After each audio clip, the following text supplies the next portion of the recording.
lost in values, or reborn. The dilemma of classic literature in the cyber realm. When artificial intelligence begins to rewrite Shakespeare, who is the author, poet, or algorithm? Hello everyone, welcome to this podcast episode. In an era of rapid development in artificial intelligence and digital technology, classic literature is no longer just words in books. Instead, it has become e-books, databases, and even algorithmically generated content. This raises a crucial question. Has digitization truly breathed new life into classic literature, or is it gradually diminishing its original cultural value? What is the digitization of classic literature? The digitization of classic literature refers to the transformation of traditional literary works into digital forms. Examples include online libraries, e-books, audiobooks, and AI-assisted translation and recreation.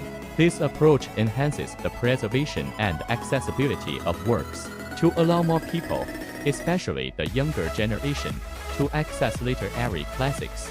However, when literature is transformed into data and processed by algorithms, it may also lose its original historical context and cultural depth. Culture and innovation. From a cultural perspective, digital technology both preserves and alters literature. On the one hand, it allows classic works to transcend time and geography.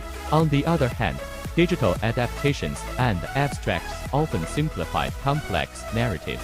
This has led to literature gradually adapting to the contemporary fast-reading consumption model. This forces us to consider, are we perpetuating culture, or simply repackaging it? Ethics, aesthetics, and human-machine relationships. On an ethical level, AI rewriting literature raises questions about authenticity and authorship.